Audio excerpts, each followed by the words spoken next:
আজকে আমি হাঁসের বাচ্চাকে কি খাওয়াইলাম। আসসালামু আলাইকুম বন্ধুরা, প্রতিদিনের ন্যায় আমি হাঁসের বাচ্চাকে ন্যাচারাল কিছু খাবার খাওয়াই, আর সেগুলোর মধ্যে আজকে কি খাওয়াচ্ছি সেটাই আপনাদেরকে দেখাবো।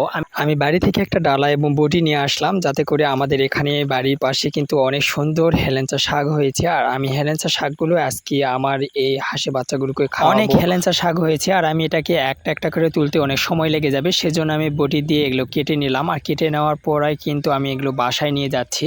আর বাসায় নেওয়ার পরে কিন্তু আমার এখানে লাল শাকও ছিল, লাল শাকের গোড়াটা আমি আগে থেকে রেখে দিয়েছি। এদিকে লাল শাকের গোড়াও কেটে নিয়েছি, আর এগুলাতে ময়লা ছিল প্রচুর পরিমাণ, সেজন্য এগুলো আলাদা করে নিচ্ছি। আমার কাজগুলোকে সহজ করার জন্য মা কিন্তু আগে থেকে এগুলা পরিষ্কার করে নিয়েছিল, আর পরিষ্কার করার পরে কিন্তু এগুলো ছোট ছোট করে কেটে নেওয়া। লাল শাক আর হেলেঞ্চা শাক ছোট ছোট করে কেটে নেওয়ার পরেই কিন্তু আমি এগুলোকে সিদ্ধ করে চুলায় দিয়েছি সিদ্ধ করার জন্য। আর সিদ্ধ হয়েছে কিনা আমি সেটা ভালোভাবে দেখতেছি। এদিকে সিদ্ধ মোটামুটি হয়ে গেছে। শাকগুলো চুলা থেকে পানিগুলো আলাদা করার পরে আমি সুন্দর করে এগুলো বেটে নিচ্ছি, যাতে করে তাদের খাওয়া অনেক সুবিধা হয়। আর সুবিধা করার জন্য কিন্তু আমি অনেকক্ষণ পর্যন্ত এগুলোকে মিনি মিনি করে বেটে নিলাম, যাতে করে তাদের খাবারের কোনো সমস্যা না হয়। কারণ যেহেতু তারা অনেক ছোট, আর এগুলো কিন্তু বড় থাকলে তারা খুব সহজে মুখে নিয়ে গিলতে পারবে না, আর এই গিলার জন্য সমস্যা হয়ে যাবে। সেক্ষেত্রে আমি এগুলো অনেক সুন্দর করে ভালোভাবে বেটে নিলাম। আর বেটে নেওয়ার পরে কিন্তু অনেক সুন্দরভাবে পরিবেশন করে তাদের মাঝে দিলাম।